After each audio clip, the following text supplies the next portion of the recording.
ఓం శ్రీరామచంద్ర పరబ్రహ్మణే నమః. ఓం నమో వశిష్ఠ విశ్వామిత్ర వ్యాస వాల్మీకి సుఖాదిభ్యః. ఓం శుక్లాం భరధరం విష్ణుం శశివర్ణం చతుర్భుజం ప్రసన్నవదనం ధ్యాయేత్ సర్వవిఘ్నోపశాంతయే. ఓం నమో బ్రహ్మాదిభ్యో బ్రహ్మ విద్యా సంప్రదాయ కర్తృభ్యో వంశ ఋషిభ్యో మహద్భ్యో నమో గురుభ్యః. ఓం శ్రీరామో రామభద్రశ్చ రామచంద్రశ్చ శాశ్వతః రాజీవలోచన శ్రీమాన్ రాజేంద్రో రఘుపుంగవః. శ్రీ యోగ వాసిష్టము నిర్వాణ ప్రకరణము పూర్వార్ధము. అయితే వాల్మీకి చెప్తూ ఉన్నారు, ఓ భరద్వాజ, కల్లోలరహితమై ప్రసన్నమై ప్రశాంతమై నిర్మలమై రెండవది లేనిది అయినటువంటి అద్వయ స్వరూపమైన ఆత్మరూప అమృత సముద్రమునందే నీవు నిలిచి ఉండు. ఆ సముద్రమునందే నీవు మునుగు. అంతేకాని ఈ ఉప్పు సముద్ర తరంగాలనందు అంటే ద్వైత రూప క్షార సముద్ర తరంగాలనందు ఎందుకు మునుకలు వేస్తూ ఉన్నావు? కాబట్టి ఓ సకుడమైన భరద్వాజ, ఈ జగత్తంతా కూడా ఏకతత్వమైనటువంటి ఆత్మయే కదా అని సమస్త శాస్త్రాలు కూడా తెలియజేస్తూ ఉన్నవి. అలా సమస్త శాస్త్రాలు కూడా ఈ ఏకతత్వమైనటువంటి ఆత్మయే అని ప్రతిపాదిస్తూ ఉంటే ఇంకా దానికంటే వేరుగా ఏమీ ఉన్నది? కాబట్టి ఏమీ లేదు, కాబట్టి నీకు పోయింది లేదు, దుఃఖించవలసినటువంటి విషయము కూడా లేదు అని చెబుతూ, అంటే బ్రహ్మము యొక్క జగద్రూప వివర్తము, అక్కడ అసలు ఉన్నది బ్రహ్మము మాత్రమే, రెండవ వస్తువు లేదు. కానీ అది ఎలా ఉన్నది? తాడు ఉంటే పామును చూసినట్లుగానే, పాము అని తెలుసుకున్నాక పాము అనేటువంటిది చూసాము, అయితే అది లేనిది. దీపం వెలుతురుతో చూసినప్పుడు ఆ పాము లేదు, తాడే మనం పాముగా భ్రమించాం. అలాగే బ్రహ్మమును జగత్తుగా భ్రమించాం. ఆ భ్రమించేటువంటి తత్వము అజ్ఞానులు, వారినే బాలురు, పసివారులు, మరి అమాయకులు అని చెప్పేది అజ్ఞానులని. తెలివి కలిగినటువంటి వారైతే, అదే దైవిక జ్ఞానము కలిగినటువంటి వారైతే ఎల్లవేళలా కూడా ఎటువంటి వివర్తత కూడా ఉండదు. ఏ బ్రహ్మమైతే ఉన్నదో ఆ బ్రహ్మమనే చూస్తారు. అంతేకాని జగత్ వివర్తరహితమైనటువంటి బ్రహ్మమే ఉంటే జగత్తులాగా కనబడేటువంటి స్థితి అనేది వారికి ఉండదు. అది నశించిపోతుంది. ఎవరికి? జ్ఞానులైన వారికి. అంటే బ్రహ్మము యొక్క ఆనందమునందే స్థితి కలిగి ఉంటారు. అవివేకి అయినటువంటి మనుషుడైతే ఏం చేస్తాడు? ఒకసారి దుఃఖపడతాడు, ఒకసారి సంతోషపడతాడు. వాడు విషయ సంబంధమైనటువంటి సుఖ దుఃఖాలకు లోనవుతూ ఉంటాడు. అదే తత్వవేత్త అయితే ఎప్పుడూ కూడా సంతోషంగా నవ్వుతూనే ఉంటాడు. ఎందుకు? ఆనందముతో కూడి ప్రకాశిస్తూ ఉంటాడు అని తెలియజేస్తూ, అంతేకాదు అజ్ఞానులైనటువంటి జనులకు ఎలాగా స్థలమందు జలము, జలమునందు స్థలము అంటే ఎడారుల్లో జలభ్రాంతి, జలము నీరు ఉన్నట్లుగా కలుగుతూ ఉంటుంది భ్రాంతి.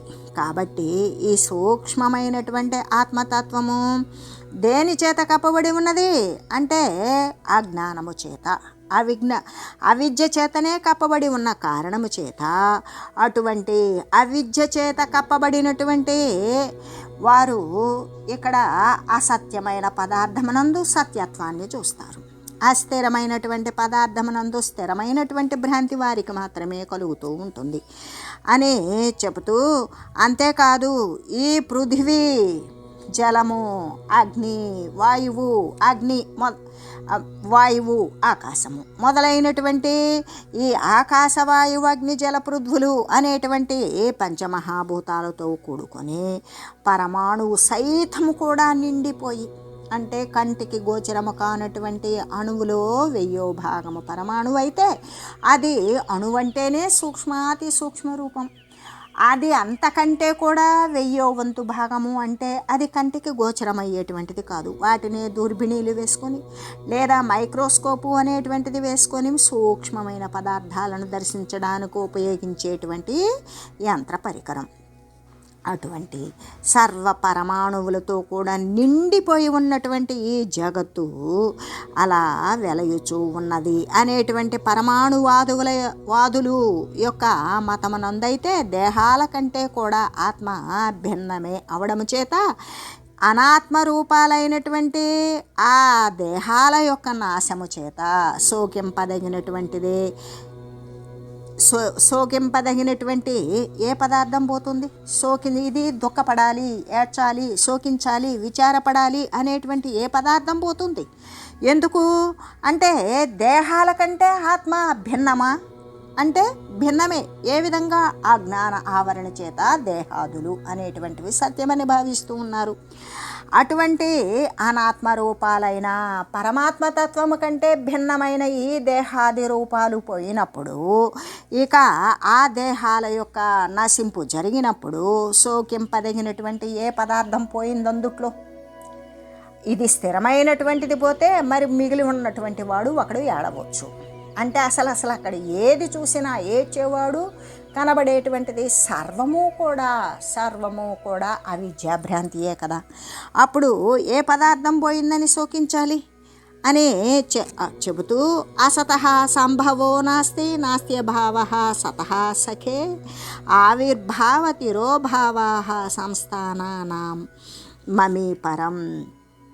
కాబట్టి ఓ సకుడా, ఓ భరద్వాజ, అసత్ పదార్థాలకు ఉత్పత్తి లేదు. అస్థిరమైన పదార్థాలకు అసలు పుట్టనేలే, అవి అసలు లేనేలేవు. సత్పదార్థం ఉన్నది కదా, దానికి నాశము లేదు. సర్వము వ్యాపించి ఉన్న ఏకరసమాత్రమైనటువంటి ఆ పరమాత్మ వస్తువుకు, ఆ తత్వానికి, ఆ నిత్య నిరతిశయానంద స్వరూపానికి ఏమాత్రము నాశము లేదు. అంటే అసత్తుకి ఉనికి లేదు, సత్తుకి నాశము లేదు. కేవలము మాయారూపాలైనటువంటి అబద్ధజనితాలైనటువంటి ఈ దేహాలు, వాటి మొదలైనటువంటి వాటి యొక్క సమస్త పదార్థాల యొక్క కూడా ఏ యొక్క ఉత్పన్న తిరోగమనాలు, అంటే ఏది ఆవిర్భావం అవుతుందో అదే కదా తిరోభావం జరుగుతున్నది. ఏదైతే ఉత్పత్తి అయిందో అదే నశిస్తుంది. కాబట్టి ఈ సమస్త పదార్థాల యొక్క ఏ ఆవిర్భావ తిరోభావాలు అనేటువంటివి సంభవిస్తూ ఉన్నవి అనే అడుగుతూ, అంటే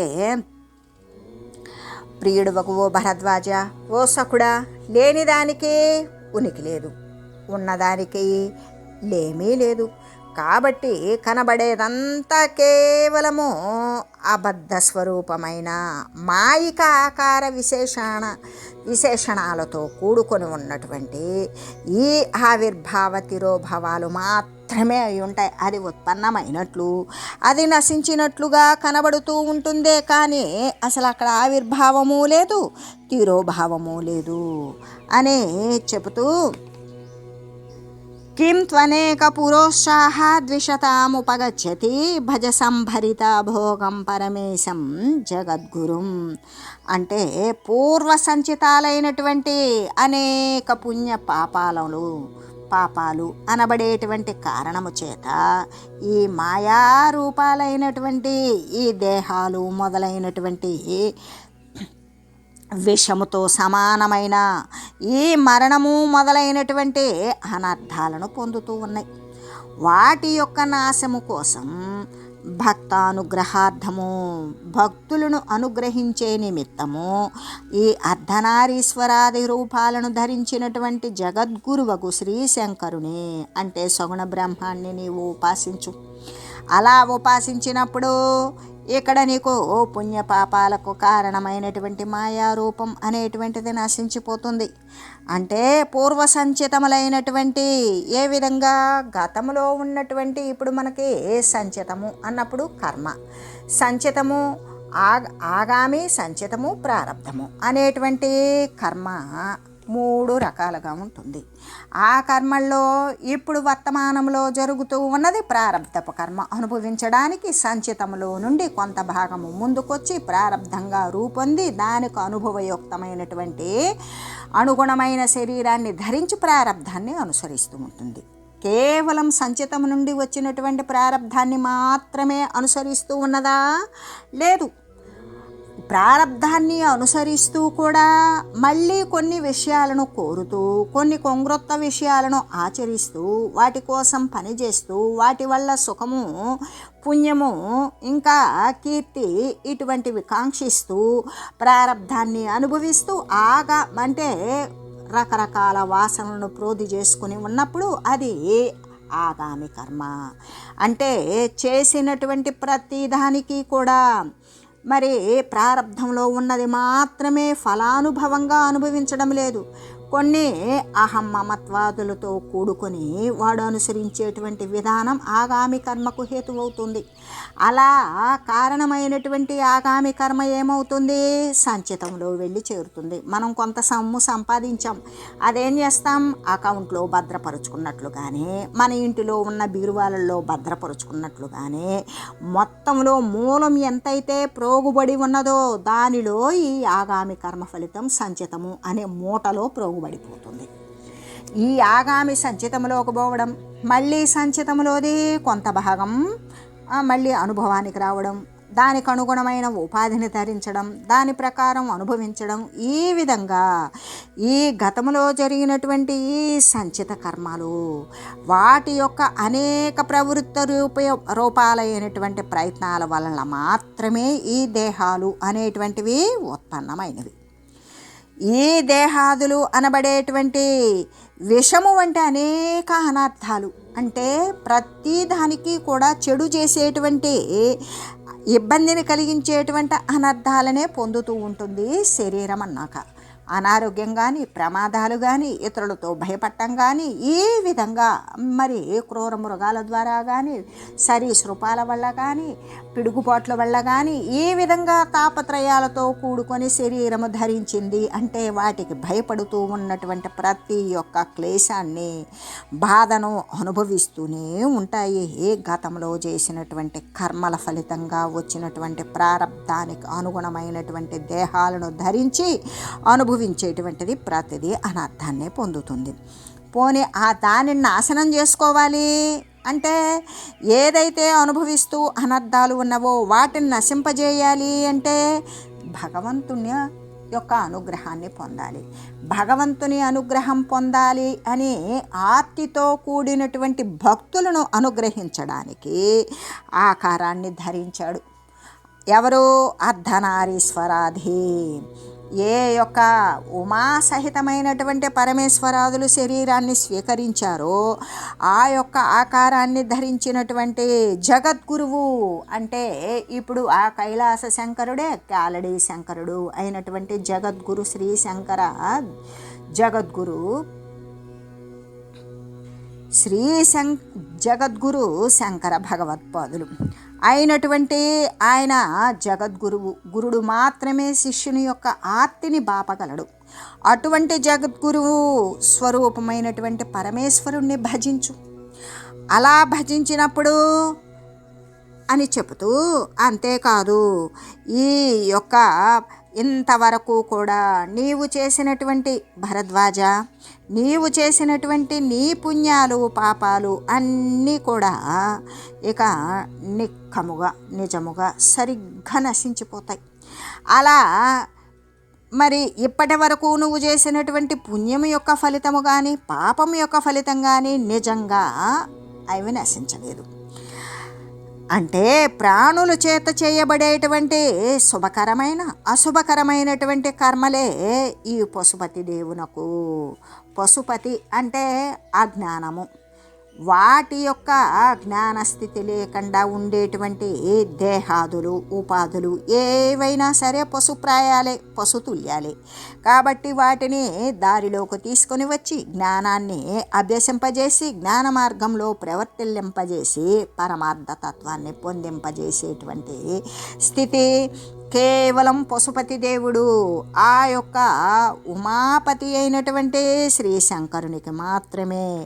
ఆ ప్రాణుల యొక్క బంధనార్థము శృతి ప్రసిద్ధమైనటువంటి వేదాలు చెప్పబడినటువంటి ఈ యొక్క పాశరూపత్వాన్నే పొందుతూ ఉన్నవి. సాకారం భజతావత్వం యావత్ సత్వం ప్రసీదతి నిరాకారే పరే తత్వే తతఃస్థితే ప్రకృత్రిమ. నీ చిత్తము శుద్ధము అయ్యేటంత వరకు కూడా, నీ చిత్తము శుద్ధపడేటంత వరకు కూడా సాకారమైన ఆకార రూపంలో నీ కంటికి గోచరమయ్యేటువంటి శ్రీ శంకర రూపాన్నే ధ్యానిస్తూ ఉండు. ఎలాగంటే అతని యొక్క సాకార రూపాన్ని నీవు భజించడము చేత, ఉమాసహితుడైనటువంటి పరమేశ్వరుని నీవు భజించడము చేత, ఇక ఆ యొక్క సాకార రూపాన్నే నీవు ఎల్లవేళలా కూడా దాని యందే ధ్యాస ఉంచి ధ్యానించడము చేత నిరాకారమైనటువంటి బ్రహ్మమును స్వాభావికమైనటువంటి స్థితి కూడా నీకు లభిస్తూ ఉంటుంది. ఎంతవరకైతే నీ చిత్తము శుద్ధం కాకుండా ఉంటుందో అంతవరకు కూడా సాకారాన్ని శంకరుడు కానీ, అంటే ఎవరు వాళ్ళ యొక్క ఇష్టదేవతను సాకార రూపంలో అర్చించినట్లయితే అలా అర్చించు. అలా ఆ తర్వాత అటువంటి సాకారమైనటువంటి ఒక రూపధ్యానము చేత ఇక ఆ రూపము అనేటువంటిది విస్తీర్ణమై విశాలమై మొత్తము సర్వము ఆవరించి నిరాకార రూపమైన, ఇంకక్కడ ఒక ఆకారము అనేటువంటిది కనిపించదు. ఆ ఆకారం సాకారము కాస్త నిరాకారమునందు లీనమయ్యి ఈ నిరాకార రూపమైన ఇట్టిది అని పరిచ్ఛిన్నత్వం కోల్పోయి ఇక ఏ ఆకారము లేని వ్యాపకమైనటువంటి ఆకారము కలిగినటువంటి పరమాత్మతత్వమునందు నీవు సహజమైనటువంటి స్థితి నీకు ఏర్పడుతూ ఉంటుంది అని చెబుతూ, ఇమాముద్ధామ తమసో జిత్వా సత్వా బలధ్రువం యామస్యానుసర సరాధ్యానం విశ్వస్తేనాంతరాత్మన. అంటే సగుణోపాస్వర చేత, సగుణేశ్వరోపాసన చేత. ఏ విధంగా అంటే సగుణేశ్వరుడు గుణాలతో కూడుకొని, సత్వరజస్తమో గుణాలతో కూడుకొని ఈ యొక్క రూపధ్యానము ఆ యొక్క ఉపాసన చేత కలిగేటువంటి శుద్ధ సత్వము చేత, ఆ యొక్క బలము చేత ప్రచండుడైనటువంటి ఈ యొక్క ప్రచండమై ఉంటుంది నీ యొక్క అజ్ఞానము. ఆ అజ్ఞాన వ్యామోహము అనేటువంటి శక్తిని జయించివేయు. దేని ద్వారా? సగుణేశ్వర యొక్క ఉపాసన చేత ఆ శుద్ధ సత్వము అనేది బలపడుతుంది.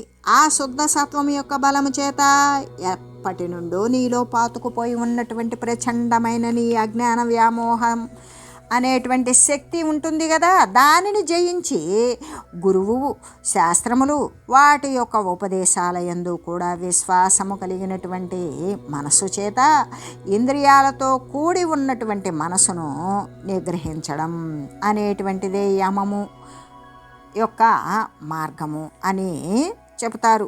నీవు ఆ యమము యొక్క మార్గాన్నే నీవు అనుసరించు. ఎలాగంటే ఈ యొక్క ఏ సగుణేశ్వరోపాసన అంటే ఈశ్వరుని ఉపాసించడం వల్ల చిత్తము శుద్ధమవుతుంది కదా.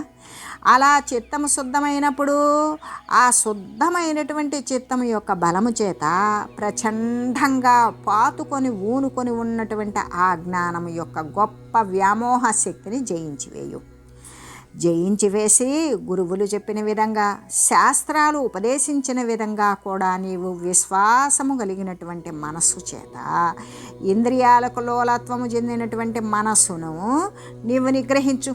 దానిని అణిచివేయు లేదా తరిమివేయు. అలా యోగ మార్గాన్ని మాత్రమే నీవు అనుసరించు అనే చెబుతూ, సమాధాయ క్షణం పశ్య ప్రత్యేగాత్మానమాత్మన ఇయం విభాతు సావ్యక్తం ప్రాగ్బుద్ధిరజనీతవ. ఆ తర్వాత క్షణకాలమైనా సరే మనస్సును సమాధానం పరచు. క్షణకాలమైనా సరే మనసును సమాధానపరిచావా అంటే సమాధి స్థితిని ఆశ్రయించావా. సమమైనటువంటి స్థితిలో నీ బుద్ధిని ఉంచగలిగితే ప్రత్యేగాత్మను అంటే లోపల ఉన్నటువంటి సాక్షి చైతన్యము లోపలే ఉంటుందా అంటే సర్వవ్యాపకమై ఉంటుంది. పరిచ్ఛిన్నమునందు నీవు ప్రత్యక్షంగా నీవు దర్శించకపోతే మరి ఈ బాహ్యంగా నీవు ఏం దర్శించగలవు? కాబట్టి ఈ ప్రత్యేగాత్మను అంతర్లీనంగా సర్వవ్యాపకమై ఉన్నటువంటి సాక్షి చైతన్యాన్ని నీవు సందర్శించు. దాని చేత ఇక తమో గుణాలతో నిండిపోయినటువంటి నీ యొక్క రాత్రి రూపమైన, అంటే తమో గుణము అంటే చీకటి, అజ్ఞానముతో నిండిపోయినటువంటిది. ఈ యొక్క తమో రూపమైన అంటే చీకటి రాత్రి రూపమే అవుతుంది కదా, అటువంటి రాత్రి రూపమైన చీకటి రూపమైనటువంటి బుద్ధి ఏదైతే ఉన్నదో అది ప్రాతకాల ప్రకాశ రూపాన్నే పొందుగాక. తెల్లవారుజామున సుప్రభాత సమయంలో వచ్చేటువంటి మరి నులివెచ్చని ఉషస్సులతో కూడుకున్నటువంటి ఏ ప్రకాశ రూపత్వం అయితే ఉన్నదో అది తమస్సు నశించిపోతే వచ్చేటువంటి సత్వప్రకాశము ఆ రూపత్వాన్ని పొందుగాక అని చెబుతూ, ఎలాగంటే ఆ తర్వాత క్షణకాలం మనసును స్థిరం చేయు. అలా చేసుకొని ప్రత్యేగాత్మని నీవు అనుసరించు. అలాగా ప్రత్యేగాత్మనే లోపల ఉన్నటువంటి శుద్ధ సాక్షిత్వ స్వరూప చైతన్యాన్నే నీవు గాంచుతూ ఉండు, చూస్తూ ఉండు. అటువంటి ఆత్మదర్శనము చేత నీ యొక్క పూర్వపు అజ్ఞాన ఆవృతమైనటువంటి బుద్ధి అంతా కూడా నశించిపోతుంది. అది రాత్రితో సమానము, చీకటితో సమానము. ఇంకా ఉదయపు వెలుగులాగా ప్రకాశ రూపత్వాన్నే నీవు పొందుతావు అనే చెబుతూ, కృతం పురుషకారేణ కేవలేన చ కర్మణ మహేశానుగ్రహాదేవ ప్రాప్తవ్యం ప్రాప్యతే నరైహి. భక్తిరహితమైనటువంటి కేవల పురుష ప్రయత్నము చేత, కర్మ యొక్క అనుష్ఠానము చేత ఏమైనా ప్రయోజనం ఉంటుందా? ఏ ప్రయోజనము లేదు. ఏముండాలి? భక్తితో కూడి ఉండాలి. దానితో భక్తితో కూడి ఉన్నటువంటి పురుష ప్రయత్నము చేత చేసినటువంటి కర్మానుష్ఠానము మాత్రమే ప్రయోజనవంతమవుతుంది.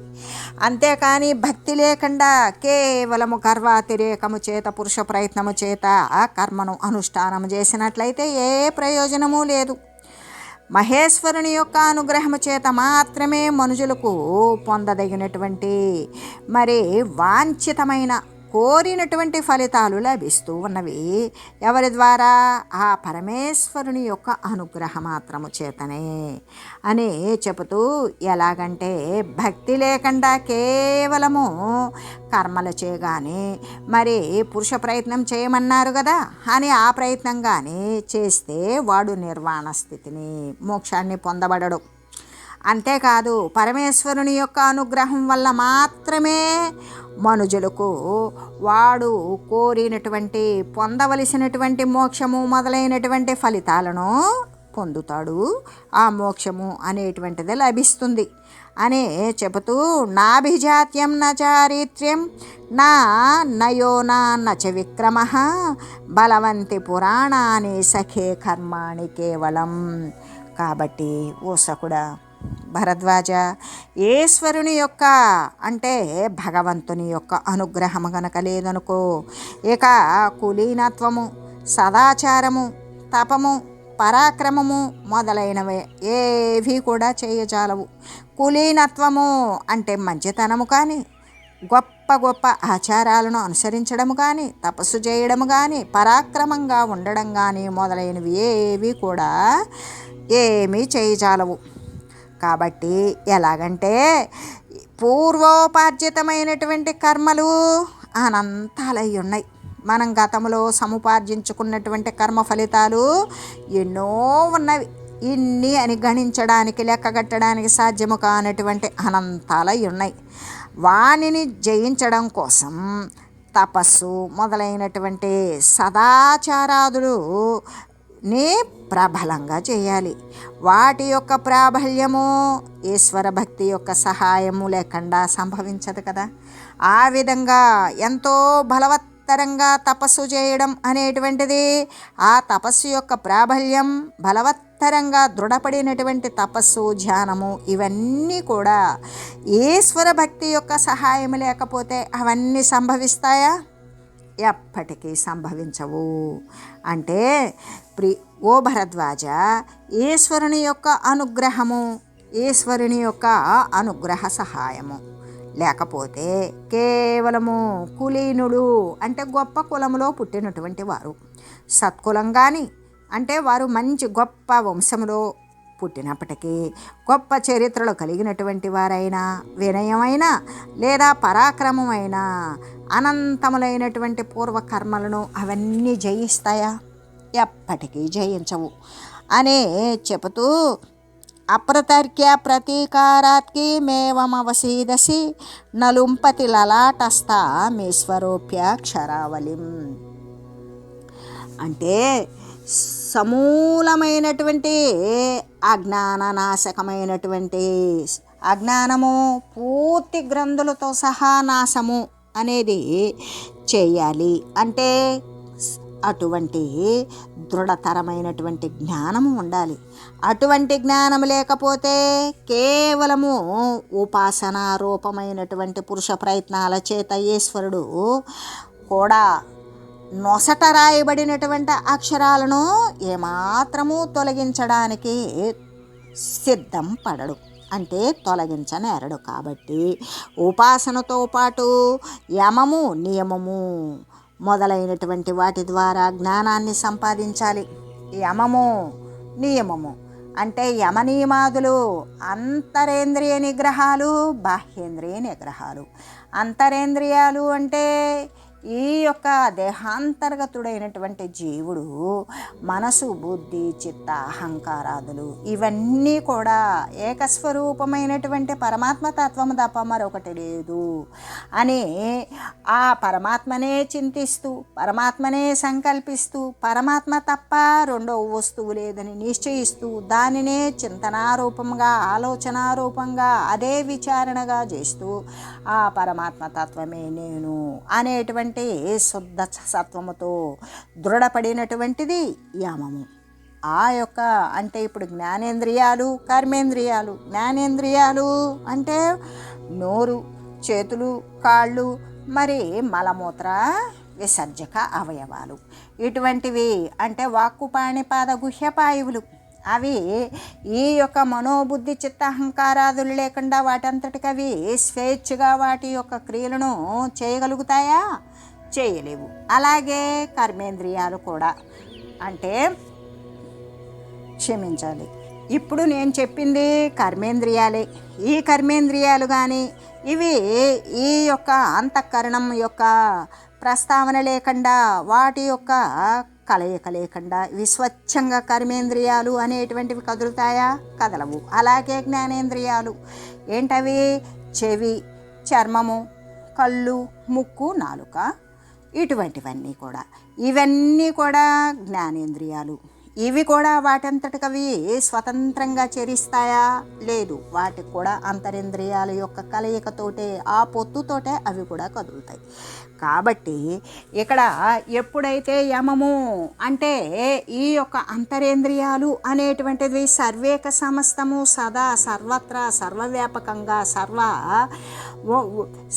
సర్వసత్తాక ప్రతిపత్తి కలిగినటువంటి సత్తా సామాన్య స్థితిలో ఉన్నటువంటి ఏకరసమాత్రమైన, అద్వితీయమైన, నిత్య నిరతిశయానందమైన, సత్యమై, నిత్యమై, శాశ్వతమై ఉన్న పరమాత్మ స్వరూపము ఒకటి తప్ప మరొకటి లేదు అని ఈ యొక్క మానసేంద్రియాల ద్వారా, అంతఃకరణం ద్వారా ఎప్పుడైతే నిర్ణయించాడో, ఆ విధంగా ప్రవర్తిల్లాడో, ఆ ప్రవర్తన ప్రకారమే అదే యమము.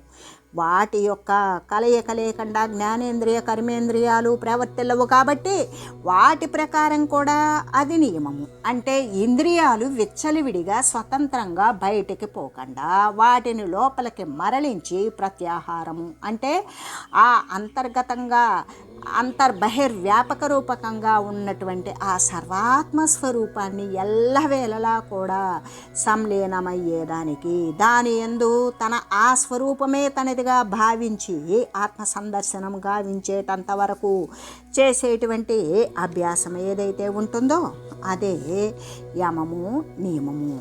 అంటే ఈ శమధమాదులు అనేటువంటిది సాధించడం అని తెలియజేస్తూ ఓం మంగళం శ్రీ గురుదేవాయ మహనీయ గుణాత్మనే సర్వలోక శరణ్యాయ సాధురూపాయ మంగళం. ఓం మంగళం కోసలేంద్రాయ రామాయ రామభద్రాయ చక్రవర్తి తనూజాయ సార్వభౌమాయ జానకీ వల్లభాయ శ్రీరామచంద్రాయ మంగళం. ఓం తత్సత్.